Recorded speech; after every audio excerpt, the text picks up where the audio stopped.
So you've polished your resume, fired up your networking, and you scored a job interview. Now what? I am Nikki Waller, the Wall Street Journal's Management and Careers Editor, and today we are going to share tips, talk about strategies, and take your questions on how not to bomb a job interview. Joining me today via Skype is Pamela Skillings, a top job interview coach and the founder of Big Interview, an online job interview training system licensed by more than 70 universities and government agencies. She has helped hundreds of clients, from college graduates to CEOs, land their dream jobs. Hi, Pam. Welcome. Hi, Nikki. Thanks for having me. Very happy to be here. It's great to have you, too. So for everyone joining in, we are talking about those interviews for your first job. It is a sometimes mystifying time and process. And so let's talk about some of the basics. Obviously, we have you here. We're very lucky you are a guru in the world of job interviews. And you also are giving us tips that a lot of people charge you for. So this is a great thing. We appreciate your time. Can you talk about some of the very, very basics? What, if I'm on campus, I am starting to dip a toe into the working world, what are some of the basics that I have to have in mind and realize as I'm about to begin this process? I think the biggest thing I see, and yeah, I'm a big geek on this subject. I work with people all day, every day on interviewing. So I see this a lot. This is based on a lot of data.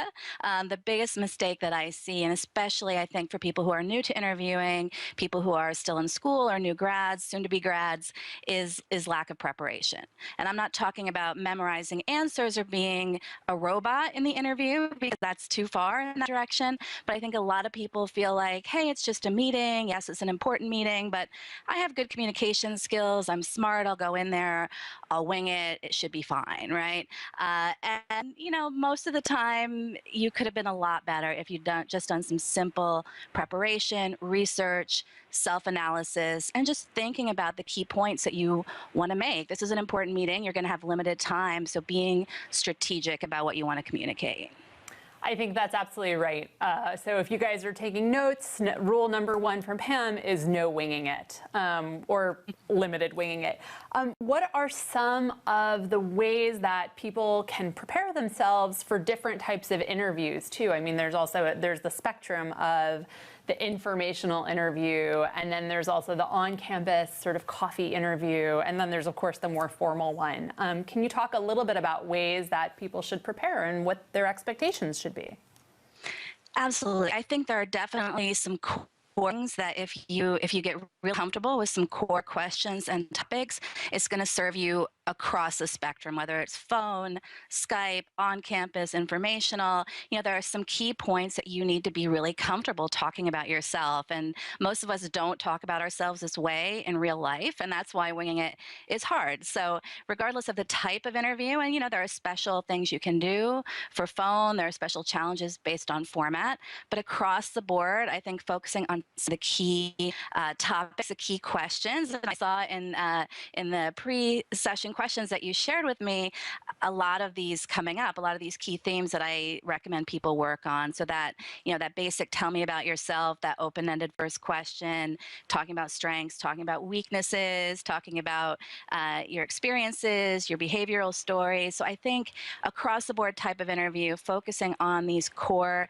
elements and knowing what you want to say. They might phrase the question a little bit differently from interview to interview, but there's definitely a most common set, and even across industries, they're definitely going to ask some of the core questions. And what are some of those core questions that everyone should be prepared for? Well, the first one, and the one that I think is probably most important, is that tell me about yourself question, right? And it's not always phrased exactly that way. Sometimes they say, walk me through your resume. Sometimes they say, you know, tell me a bit about your background. But regardless, that's usually the first question. And I would say a vast majority, 90% of interviews, that's the first question. And so you want to be prepared. You don't want to wing that question. That's your opportunity. I see that question as an opportunity. It's awkward if you haven't prepared for it. I see a lot of people struggle with it and not quite sure where to start or what to include and how personal versus professional. But if you prepare for it, that answer can set the tone for the whole interview and really help you start strong with, it's basically your elevator pitch, and get their attention right from the beginning and focus them on the things that you want them to know about you, that you want them to remember about you. I think you're really smart and really great to bring up the elevator pitch, which is also another way of thinking about the tell me about yourself question. Yeah. And, especially as you're starting out, I think all of us interviewing for all kinds of jobs struggle with tell me about yourself. It's something that will be perennially a part of your life. But when you are a college student, when you are just beginning the working world, where do you start? How much detail do you give? And what should your objective be when you're answering that question? Your objective there, I think, is to introduce yourself, focus on the professional versus the personal, but a little bit of your personality in there. But basically sum up what you're all about and why you're a fit for this position in, 1 to 2 minutes, right? Easy, right? And I think for students in particular, it is a little bit easier for students and those who've been working for 10 years and are trying to figure out what to cram in there. But I do recommend to my clients a 3-part model, just sort of focusing on a couple of things, right? So starting with who I am professionally, and it's sort of like a big picture professional state, right? And a lot of people who are grads or who are still students, that statement is, I'm currently a senior at X university studying blah, blah, blah, and recently completed an internship. So kind of summing up who you are right now professionally. And often for students, that's kind of the most relevant information that you want to lead off with anyway. And then that second part, so who I am is the first part. Second part is why I'm qualified. So here's where you bring out a select kind of bullet points of what you think are kind of your greatest hits, your most interesting things. And this could be chronological or not. It could talk about your extracurriculars. It could talk about awards you've won, academic accomplishments, part-time jobs, internships. In that middle, and being select the things that you really want to focus on that are most relevant.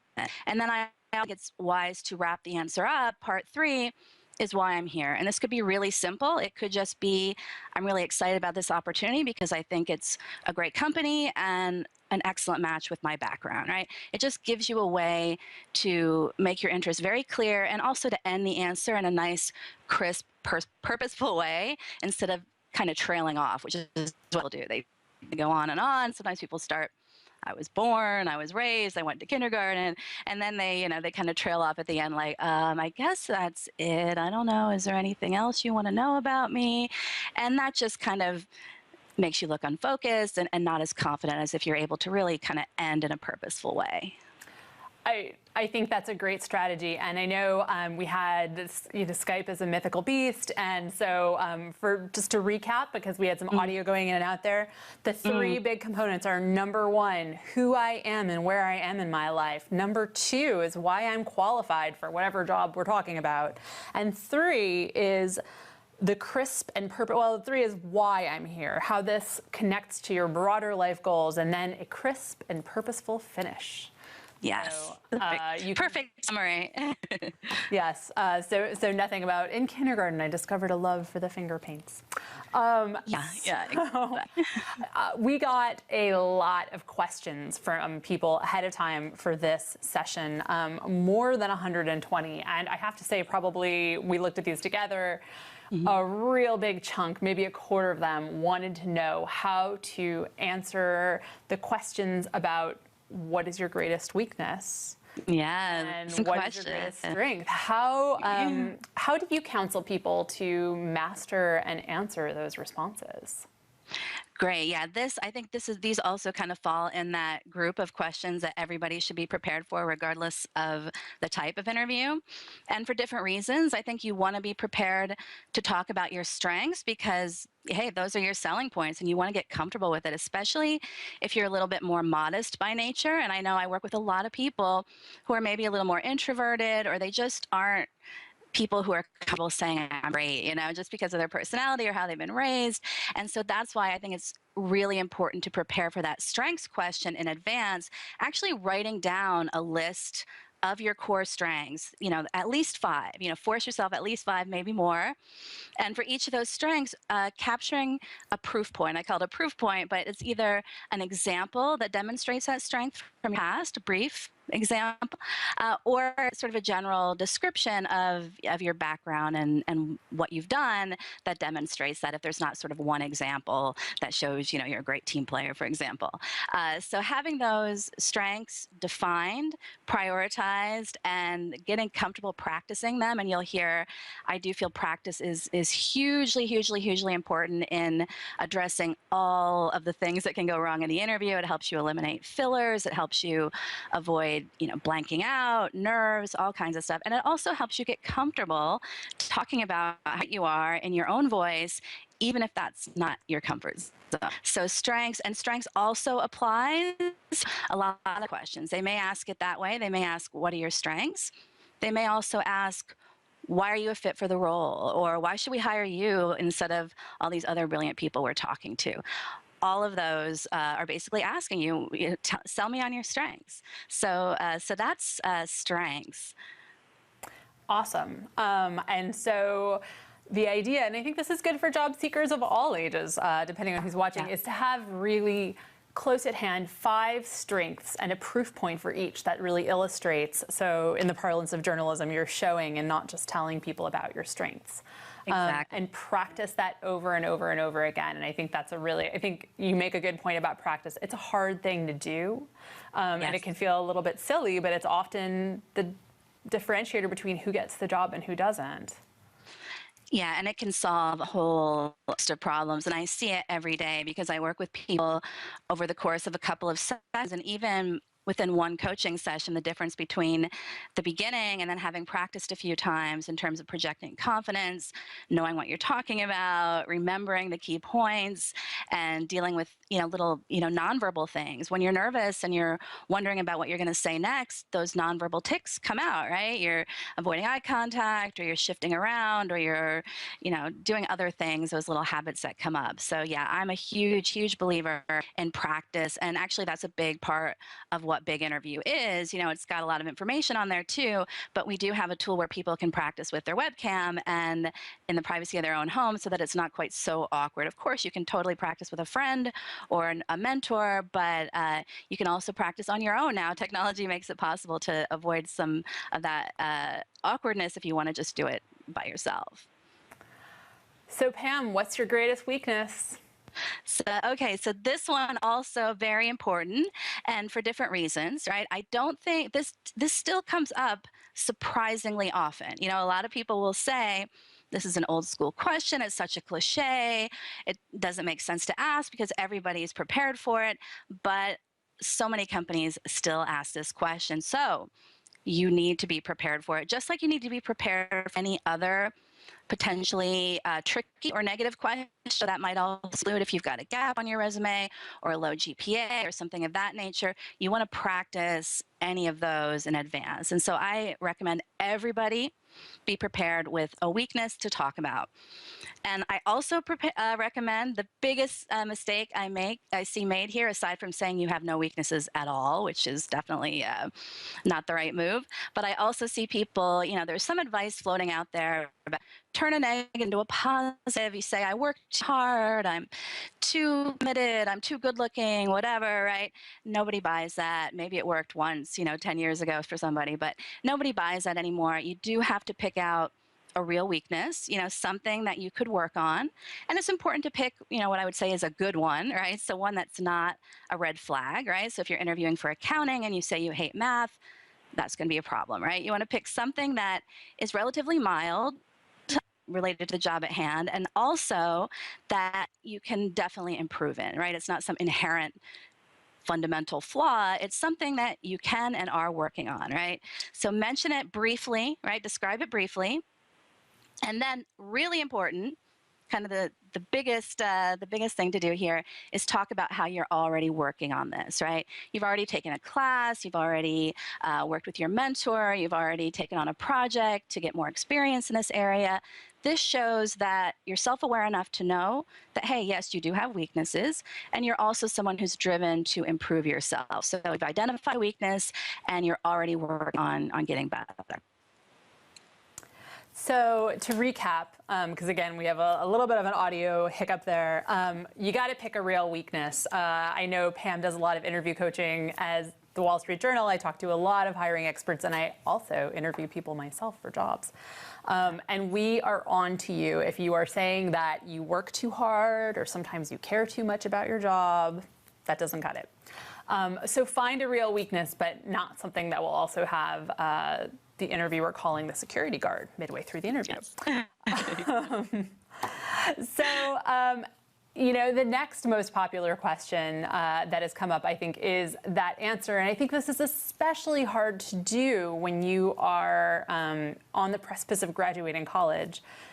Answering the question of where do you see yourself in 5 years or 10 years when, you know, so much you're just thinking, I want a paying job after college, and that is my life's most cherished goal right now. How do you answer the long-term questions?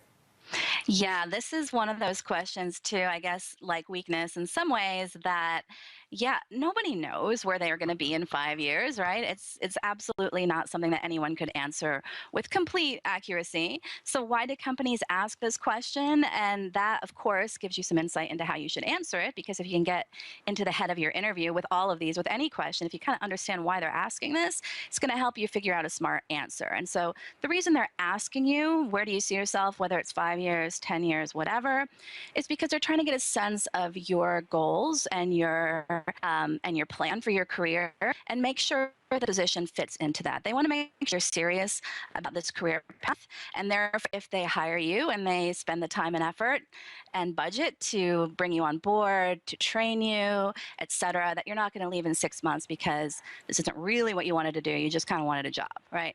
Now, of course, sometimes that's the situation, but you want to make sure that you're not advertising that and that you're coming across really identifying that this is something, if hired, you could see this being a long-term position for you where you could learn and grow, showing that you would be a reliable, low-risk hire, basically. Fantastic. I think that's a really smart answer to that question. And then another question that has come up is, and after this we will be taking, thank you guys for sending in questions live as well. We'll be answering some of those questions in just a moment. But also there is the giant elephant in the room with some of these, which is money. When do, you know, everyone's interested in it, but when do you talk about it and how?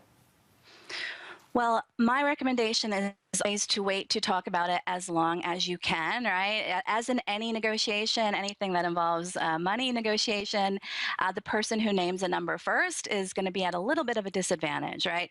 So unfortunately, you don't have all of the control when you're going through job interviews, so you may not be able to put them off indefinitely. You know, you definitely don't want to refuse to answer the question. One way that I think works pretty well to sort of deflect a little bit, maybe at the beginning, is if they ask you, you know, what kind of compensation are you looking for, saying something along the lines of, well, you know, money's not my top consideration right now. I'm really looking for the perfect fit. So I would be open to a competitive offer, right? I love the phrase competitive offer because it shows that you're a little bit flexible, that you're kind of deflecting, but it also shows that you're not going to sell yourself for cheap, that you believe you're worth being paid fairly, of course. So I think that's kind of a nice way to try to reflect. And sometimes it works, right? And sometimes they will press you and say, well, no, really, what are you thinking? And so you do want to be prepared. You do want to do your research and kind of get a feel for what's the market rate for this type of position. And there's a lot of places you can go, places like Glassdoor and payscale.com and salary.com, where you can do a little bit of research and get a feel for what the range your city, for the title, type of company, and that at least gives you a range. You can speak to the range and say, well, based on my research, here's what I've seen the range to be, and so that's kind of what I had in mind, right? So keeping it still fairly general, and ideally you want to wait to have a real hardcore negotiation on money until they love you so much and the offer has been extended and they want to bring you on board. Then you have much more leverage to start to get into specifics. Excellent. So that magical phrase is open to a competitive offer and also having a sense of the range, which is really, really strong. We have gotten a lot of questions both live and pre-game about the questions that you should ask. And I think that it is great as a career editor and expert. I'm really excited that people are wondering what questions they should ask, because I think that the interview serves really a dual purpose, which is one, as an employer, I want to know about you, but also I want to know that you, the job candidate, have a sense of what the company does and how this job isn't about you, but how you're going to help the company move forward. So how do you strategize questions to ask that can show that to the employer and that also give you real information? Yeah, absolutely. So the questions that you ask, they tell a lot. They tell a lot to the employer. It's not just about, okay, I have to ask a question. As Nikki said, it shows if you've done homework, and also it shows if you're interested. Your interest, that you're smart, that you ask good questions in general. So I think part of it has to do with doing your research in advance, and I think that's important to do anyway. Doing some research on the company, because you're going to want to use it all. Another very important question is, do you want to work here? Why do you want this job? You definitely want to prepare for that one.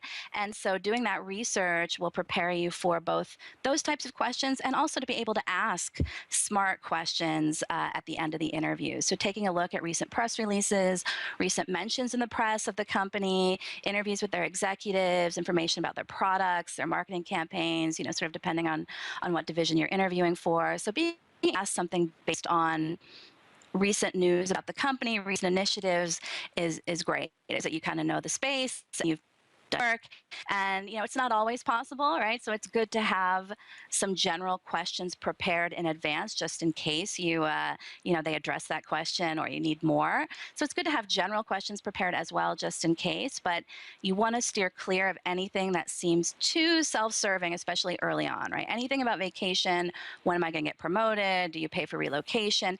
Anything like that, avoid, especially during the first couple rounds, right? Wait until you've got some leverage, like with the money, to start talking about that. Any questions you ask, even the general ones, should be about showing your interest in the company and interest in doing a great job if you were hired. So things like, what do you think are the biggest opportunities for this department over the next 6 months? What do you think are changes happening in the company right now? What do you see, the big for the person role? Stuff like that shows that you're already thinking about doing a good job. So those are the kind of general questions that can work really well. I agree. I think those are excellent points. And as someone who has been a hiring manager and is one, do follow her advice. These are great questions. And someone actually has asked from the audience how what we're hearing today matches up to my interview experience at the Journal before I was hired. Happily, interesting. Yeah.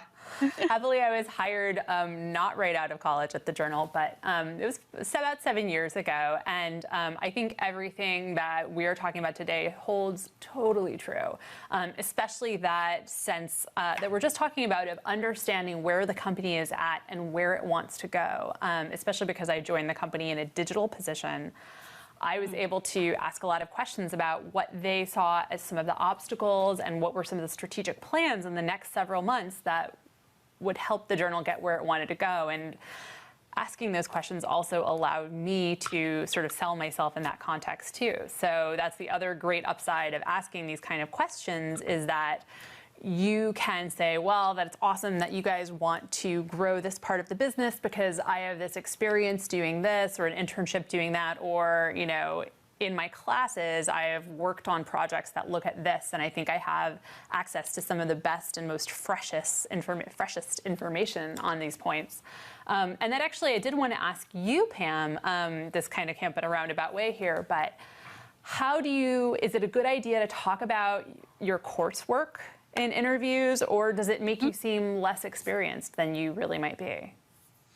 Well, I definitely think it's fine to talk about your coursework, especially, you have to kind of use good judgment about what's relevant. I also think it's important to have, if you do have work experience or even internship experience or part-time type of work, I think it's important that you have some stories and examples from that experience as well. And it's not just about your coursework, even if it's extracurriculars where you take more of a non-academic role, because they kind of want to see, can this person in an office? And it's a little bit different than functioning in an academic environment. But I do think it's great if you had a team project that was part of a course. Often those can be great examples to share, showing teamwork, problem solving, and other things. So I definitely wouldn't shy away from it, but just make sure you're not underselling the work experience, because sometimes early on in college, our work experience isn't that exciting and we don't think it's that impressive, but it is good to be able to talk about your ability to work in that kind of environment. Great, and we have about 5 minutes left. So there are a couple quick things let's do a really brief answer to this question, because I think it is so interesting. How does a candidate best prepare for a job interview in a foreign country or for a position in a foreign country? Yeah, absolutely. Yeah, that obviously raises additional challenges, right? So here, research is even more important, right? Because yes, depending on the country, the interview process and the interview expectations can be different, and a lot of it depends. Is this a U.S.-based company with offices abroad? Is this a company based in a particular country? It might change the culture that you're walking into in terms of who you're speaking with. So doing your research is key, and not just a lot of Google action, reading up, but do what you can to tap into your network, your professors, your career services center, anywhere that you can go to find out, is there someone you can talk to who's worked in that country or who can give you some more insight into how to prepare. Because you want to make sure that you are able to translate your American experience, and also that you're prepared for any different questions or different approaches that could come else. Excellent. And for the last part, I really want to talk with you about follow-up. I think one of the best ways to bomb a job interview is after you've left the room. So we'd like to help people avoid that. Can you talk a little bit about the best ways to follow up after a job interview, how to do the thank you notes, and then also how often can you check in with people before you're a pest? What's the right way to do that? Yeah, it's always tricky to figure out, right? It's like there's a lot of metaphors between dating and interviewing, and that's one of them. Like, okay, how long should I wait to call? And what if they don't call me back? And, all that kind of stuff.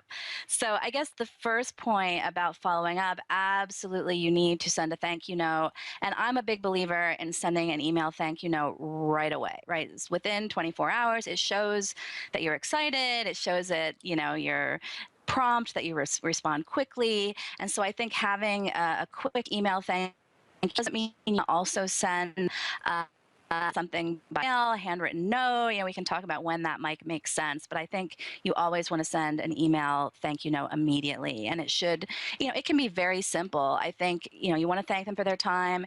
You want to reiterate that you had a great experience. And then you do want to refer to something personal that you remember from the interview, something they told you that was interesting, and ideally link that to some background.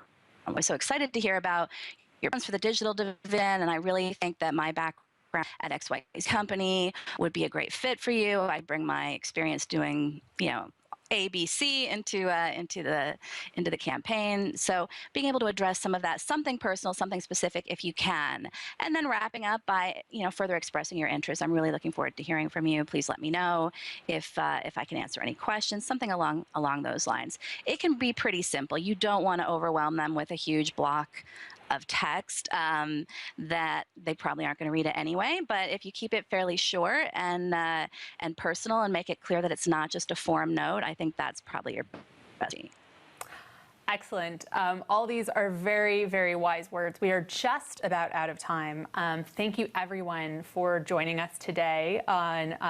Hopefully, you are emerging with a sense of how not to bob a job interview. And even better, we hope that you are feeling more equipped to succeed at the job interview and ace it on all fronts. Thank you to everyone for joining, and thanks for your very smart questions. And thanks especially for Pamela Skillings of Big Interview, one of the best interview coaches in the game. Pam, thanks for joining us. Thank you. It was a lot of fun. All right, thanks on behalf of the Wall Street Journal, and good luck out there, everyone.